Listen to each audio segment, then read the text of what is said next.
if you put Shea and Ant-Man on the same team, he'd be like, oh, man, that's unfair. That's how it was with Michael Jordan. He was unfair. I'm going straight to the top. Just put the sec on the clock. I am Rihanna's a shot. I'm going straight to the top.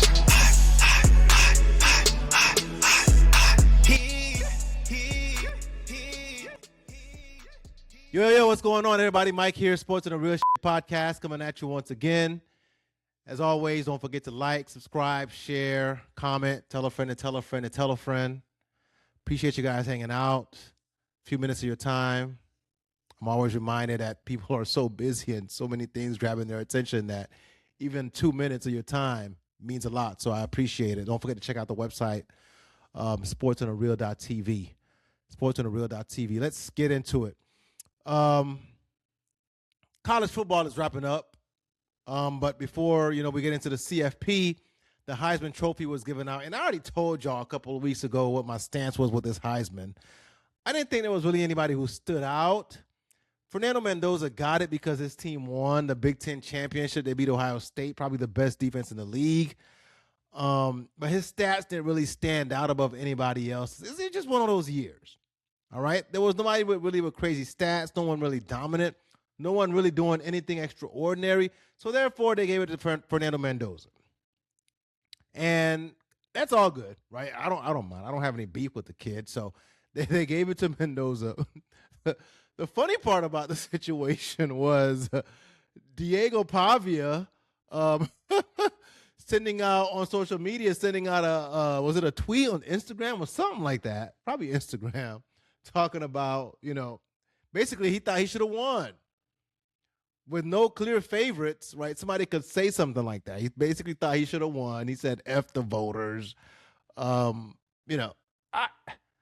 people had him on their list. He obviously was in New York. I didn't think he should have been in New York. I thought maybe there was better options for New York. Yeah, he had a great year for Vanderbilt. Vanderbilt, obviously, is not traditionally a football powerhouse. So the fact that they were where they were, it's credit to Diego, but you can't say F the voters, bro. You can't do that. You can't be a sore loser, no matter how much it hurts. You can't turn around and say, yeah, I should have won, blah, blah, blah, right? You can't do that. So that was actually,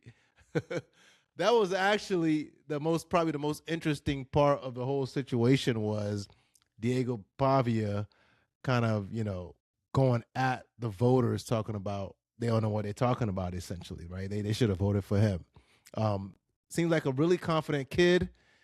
I heard somebody say he's trying to be Johnny Manziel. I hope not. I don't think that's really an idol to go after. But yeah, that is something Johnny Manziel would do, though. I ain't gonna lie. But no, he shouldn't have done it. Fernando Mendoza, congratulations. We probably expected it after they beat Ohio State. There was really no other challenger, and there you have it. All right, just one of those years. So that's all I really had for college football. Obviously, the CFP starts next weekend, so we'll see how that goes with the matchups and everything like that. So no real games, no serious games this past weekend, just the Heisman Trophy. So that's that. The NFL, all right? The NFL, as much as we make a big deal about these teams are great, this team's going to have a great season, it always boils down to injuries. And Tom Brady on the broadcast this weekend, he had the Rams game. Who were the Rams? I forget who the Rams were playing. Tom Brady pretty much said, yeah, the NFL is pretty much survival of the fittest, basically. Who can last without getting everybody hurt? And this was one of those weekends where a lot of people got hurt, especially some really top guys. Patrick Mahomes is gone for the rest of the year. Hopefully he's back in time for the beginning of the next year. But maybe a couple of weeks into the season, ACL, these guys are coming back faster and faster now from ACLs like Adrian Peterson did. But who knows? So Patrick Mahomes is gone for the year. Chiefs are eliminated now. And it's sad to see, man. And it's crazy because Pat's playing style, he could have gotten hurt a long time ago the way he plays. Like, I've seen him get folded. And he always gets back up. And to see him not get back up this weekend on Sunday was kind of tough to watch. He's like Superman. I'm not a Chiefs fan, but Patrick Mahomes is like Superman. Best quarterback in the league, tough, always gets up. And for him to essentially, go down like that, and when you saw the replays, like, ooh, you knew it was something with his knee. I didn't think it was a torn ACL initially, but yeah, torn ACL, gone for the year. And the Chiefs are eliminated, as I said. But that kind of gives us the opportunity now that we know they're gone, they're eliminated, for me at least, to talk about what happened with the Chiefs. Because I thought even as they were going through the little losing slump, I thought they would recover. I thought people would still be scared of the Chiefs. For several weeks, I was like, yo, Josh Allen's scared, Lamar's scared, because they know good and well the Chiefs are going to go on the run and they don't want to see them in the playoffs. That was my feeling. I thought the Chiefs were going to somehow find a way. And it all fell apart this year. Of all years, we came in talking about, they got a receiving core this season, as opposed to the last couple of years when it's just been Patrick Mahomes, Kelsey, and a couple cats off the street. We thought their offense was going to be legit this year, back to the cheetah days. And they weren't. And that the more I watched them, I was like, yeah, they're still the Chiefs. You would still be scared of them because of Andy Reid, But for one reason or another, they never were able to turn it on.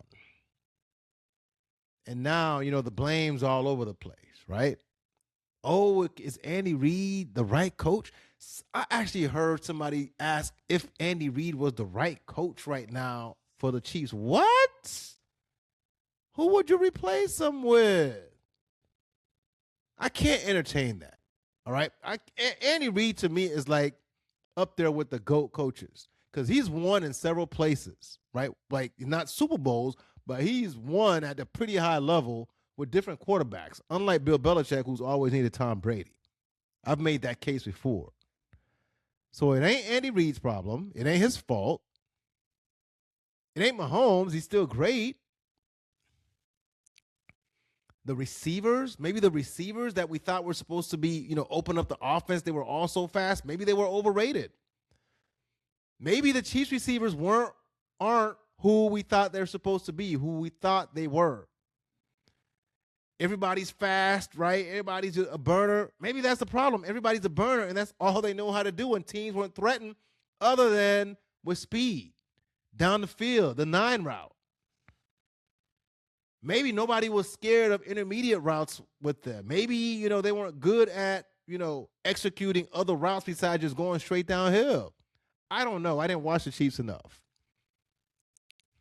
They were fast, but what else? What else did these receivers bring to the table? So at the beginning of the year, we made a big deal about, hey, man, they got speed. They got Xavier Worthy and, all these guys, Hollywood, like they got all these fast guys. And it turns out they didn't do much. Like you're not going to find many clips of the Chiefs just, receivers just running by people like highlights like that. For as much speed as they had, they didn't really show it all year. So maybe the receivers are to blame. But here's what I think happened. Travis Kelce no longer requires a double team. I think that's what happened. I think for several years, Andy Reid's great coach, great play caller, but he always had the advantage or was able to use Kelce as a decoy. Even if he wasn't going to catch the ball, he was a decoy. I think it's gotten to the point where Travis Kelce, not only can't he beat man-to-man defense, he's not even a decoy anymore. No one's going to double him anymore like that.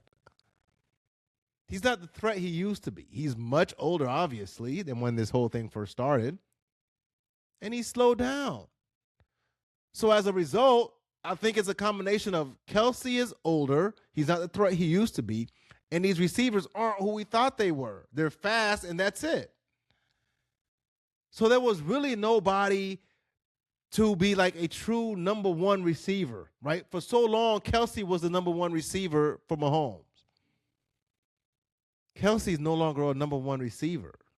He's average right now at best. So because of that, it's really just Mahomes, right? Before we were like, well, it's Mahomes and Kelsey and, and a possible. Mahomes, Kelsey, and a possible. Now it's just Patrick Mahomes. And from the outside looking in, right, the few games I caught, I think that's what happened. I think what happened is Kelsey got old, and they didn't really have a number one receiver. They didn't have any reliable receivers. Yeah, they had some fast guys, but what speed if you can't get open? You're just a track star at this point. So I'm pretty confident that's what happened. Somebody's going to have to keep me honest. I'm pretty confident that's what happened. Kelsey got old. They didn't have to double. Nobody had to double team him anymore. He was just a regular guy. And as a result, all that speed was useless. It was meaningless. So is the dynasty over? Is this it? Is this it for the Chiefs? We'll see. I don't know. I remember when Brady got hurt, right? It was coming off their near undefeated season. Undefeated. Ha ha ha. Psych. Their near undefeated season that the Giants killed. And then Brady gets hurt the first game of the next year, and people really thought the Patriots dynasty was over during that span. They went like a few years, like 3-4 years without winning the championship. And then they started getting back to the Super Bowl and winning again. It's highly possible that the Chiefs are going to have to retool, and it's going to take some time. They're going to have to rebuild that roster. Pat is still getting paid a lot of money, but obviously in the NFL, no one can do it alone. Franchise quarterback or no franchise quarterback, you can't do it alone. So Pat's going to have to, the Chiefs are going to have to find Pat some help. They're going to have to find a replacement for Kelsey. They're going to have to find some actual receivers, some young guys who actually know how to run a route tree and get open. So it might take a few years between now and then for the Chiefs to get back into it. Obviously, we can't predict the future. We never know what's going to happen, right? They could make moves and, before you know it, they're right back in it. But it may take a while. But as long as you got Andy Reid and you got Patrick Mahomes, you're going to have a shot. Just like with the Patriots, they had Belichick, they had Brady. The parts were interchangeable. Gronk hurt, Gronk not hurt, whatever. They were always there. So this portion of the dynasty might be over for the Chiefs, but I'm not going to sit here and say Pat ain't never getting back to another Super Bowl. Actually, it's more likely than not that as long as he's got Andy Reid, they can get back to a Super Bowl. I wouldn't be shocked if they won a couple more. But for now, the dynasty is paused. Another injury that's going to have major shockwaves impact is Micah Parsons. Again, man, the game is so brutal. The game is so brutal, and it's always these non-contact joints, man. So Micah Parsons is gone, torn ACL as well, unfortunately for him. I thought he was going to be the engine that drove the Packers into Super Bowl contention, and they were in contention. They were. But with him gone, I don't know now. He was the unblockable one that turned everybody else loose on that defense. So Micah Parsons is gone. The Packers, they're still going to be a good team. They're not going to be an easy out. But the fear factor that people had where they had to double team Micah Parsons and open it up for everybody else, that's gone.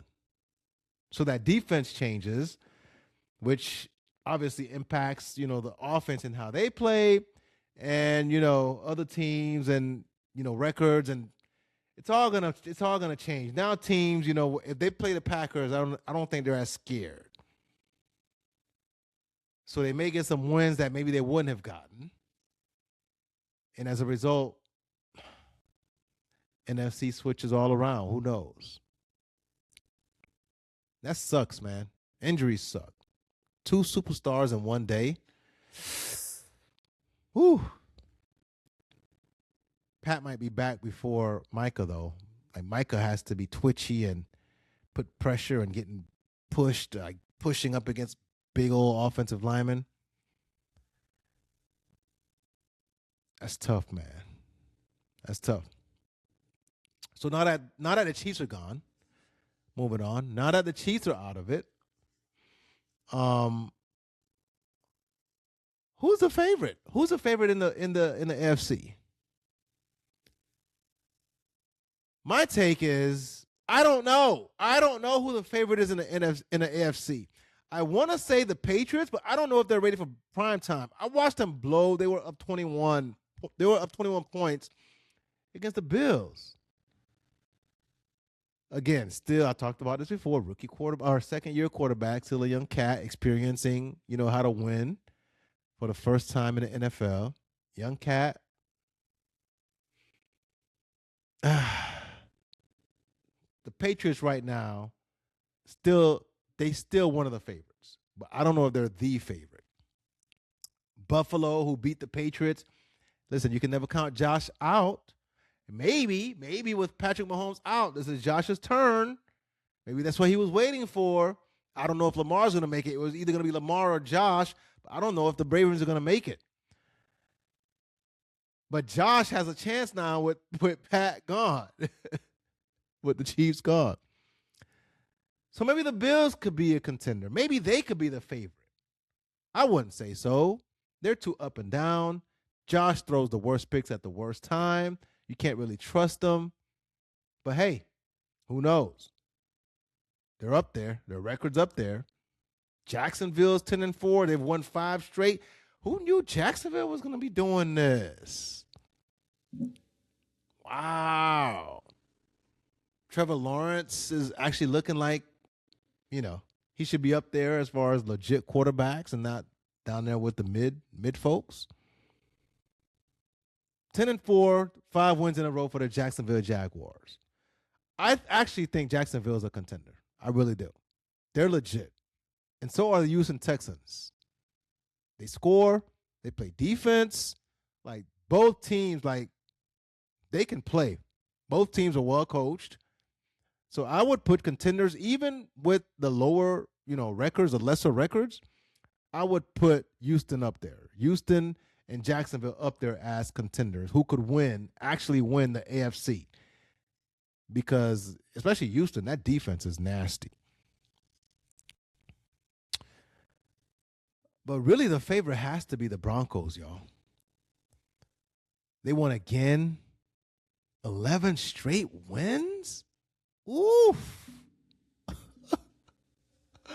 Broncos got 11 straight wins. That defense is nasty. They beat up on the Raiders, who have looked terrible all year, to be honest with you. I didn't expect the Raiders to be that bad this season. Pete Carroll, what's up? Geno Smith, what's up? 2 wins?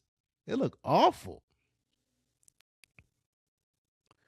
But Denver beats up on everybody. They made the Raiders look bad, but they make everybody look bad with their defense. Their defense, like I've said before all year, is legit.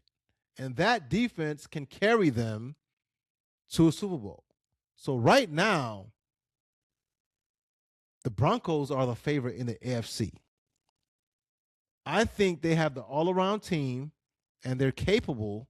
They're not as dependent on Bo Nix as I think the Patriots are on Drake May. And Drake May might win MVP. He's probably going to be runner-up to Stafford. But I think the Denver Broncos can win the AFC because their defense is so nasty and they're not as reliant on their quarterback as other teams are.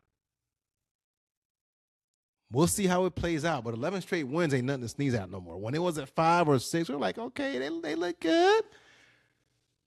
7 wins. We're like, okay, look out for Denver. 11 straight wins. That's not an accident, man. No matter how close the wins may be, that's not an accident. That means they make clutch plays, they play clutch defense, and their offense comes through when they need it. So, yeah, Denver's probably my favorite to come out of the AFC since the Chiefs are now eliminated. Wow. I didn't expect to say that, especially having watched Bo Nix earlier in the year be as inconsistent as ever. Yeah, even with Bo Nix, I think the Broncos are the favorite to come out the AFC. All right, that's all I have for the NFL. Injuries suck. Matt Stafford and the Rams continue to win. They're pretty much in the driver's seat themselves for the NFC. All right, let's talk some basketball. NBA. So the NBA Cup is about to wrap up. And in the semifinals for the West, the Spurs beat OKC. Now, to a lot of people, that doesn't mean much. But to me, I wanted to see how the Spurs looked against the Thunder. And they looked damn good. They look really good against the Lakers. They smashed the Lakers, but they look really good against the Thunder. Not because they won, but the way they played. And they had an opportunity to let go against the Thunder and to let the Thunder run away with it, but them boys kept playing. And as I'm watching the Spurs play, I'm like, yo, this team can actually win the West. The Spurs, they're a young squad, but the way they play, they are well coached. They play defense, at least when Wemby's in there. They're one of the best defenses when Wemby's in there. Like, the Spurs can win the West. Obviously, they're going to have to go through a gauntlet, right? It's some big-time teams up in there. But there's no reason. They got the shooting. They got the playmaking ability. They got the ace. I would say Joker, but I don't want to confuse it. But they got the ace card, the guy who could trump everything, really, if he wants to, Wemby. The Spurs can beat Oklahoma City in the playoffs, 4 out of 7 games. They can defend. They can score. They can play any style, half-court, run. They play smart, fundamental, well-coached team. They play together. Nobody's ball hogging. They're not dependent on Wemby to score 30 points. And, like, they share the ball. The Spurs got a squad. And they're one of my favorite teams to watch in the league just by the way they play, their style. And Castle is, whew, Rookie of the Year followed up with this. Vassell. Champagne, a shooter. Of course, they got the Fox. Shoot, Harrison Barnes is balling for the Spurs. Hey, listen, I'm just saying, watch out for the Spurs, all right? The Thunder are still the favorite, no doubt about it. The Thunder are still the favorite. They're still so versatile. Their defense is ridiculous. Like, the Thunder are still that dude. There is their block. All right? They own the joint. But they could be got. The Spurs could get them, and I think the Nuggets could get them. Because those two teams they present matchups that are favorable to them. The Nuggets, ain't nobody stopping the Joker. You have to adjust to the Joker. But the Spurs, they can adjust to anybody. And with Wemby in there, as he continues to get better throughout the year, hoping he stays healthy, the Spurs could beat the Thunder. They could beat anybody with that style of play, their versatility. That young team can go. Mitch Johnson's a hell of a coach.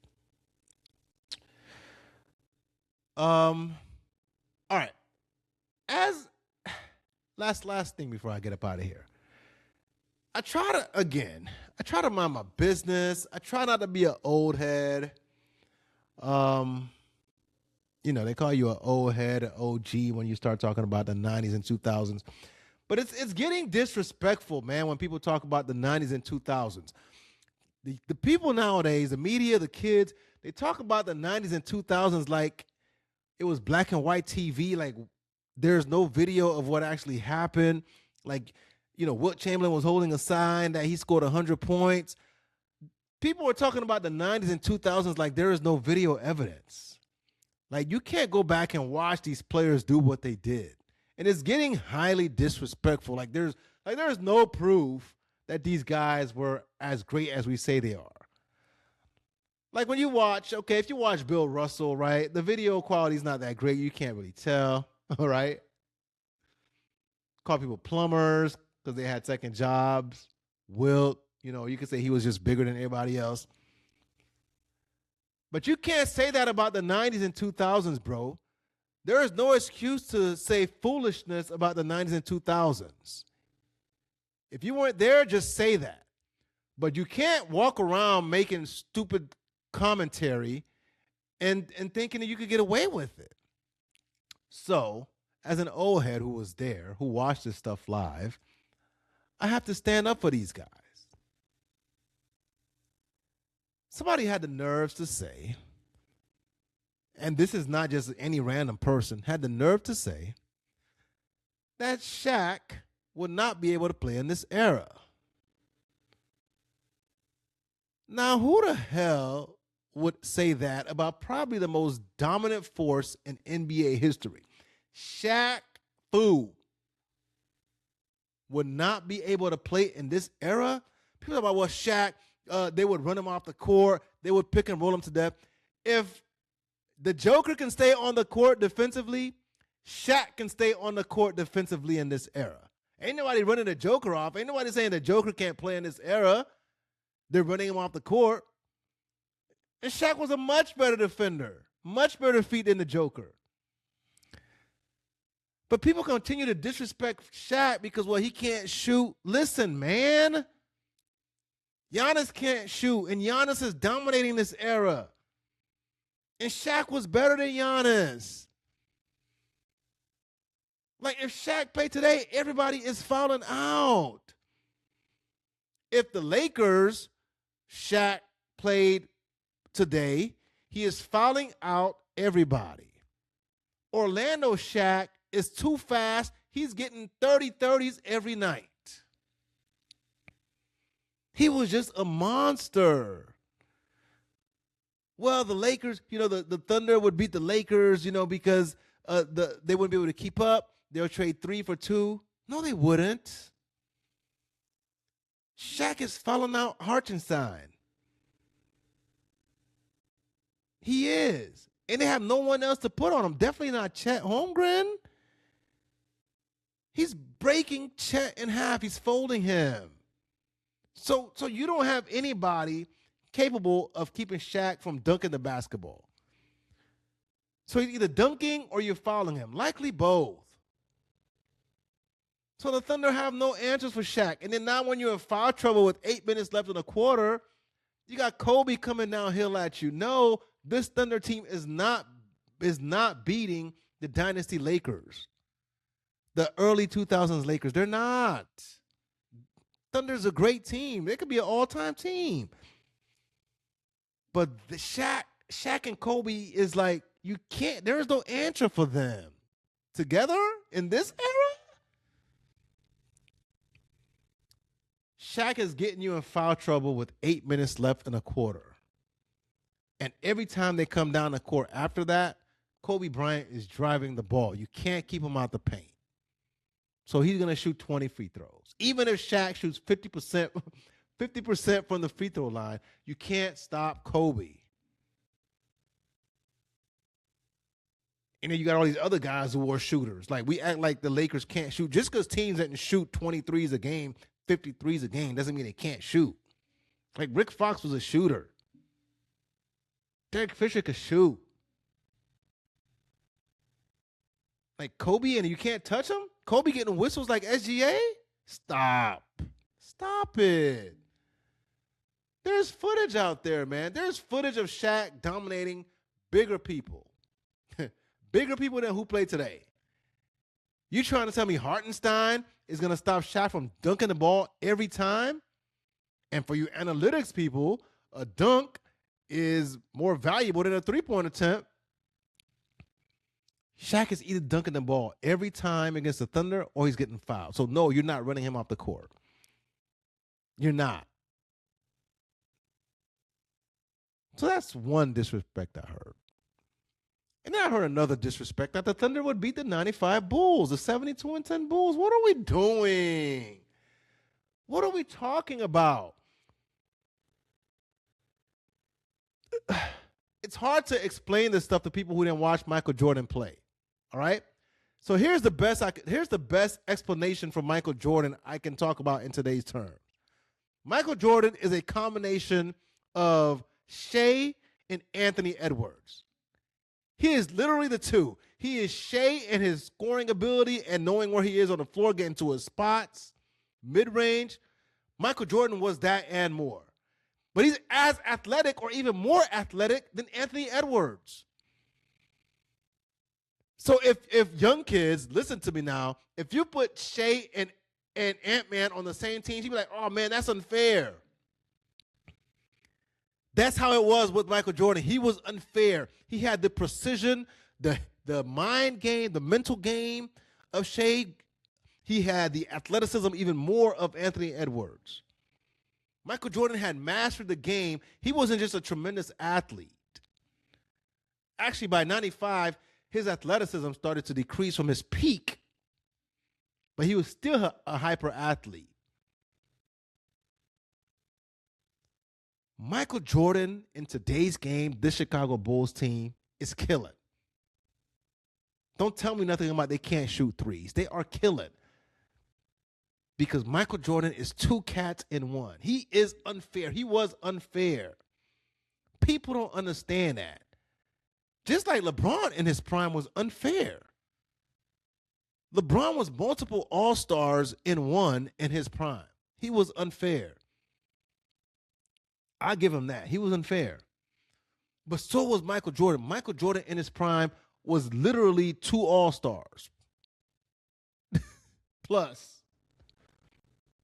Shea Alexander knowing where to get in the mid-range, knowing his spots, much stronger than Shea, and even more athletic than Anthony Edwards. The two cats combined. That was Michael Jordan.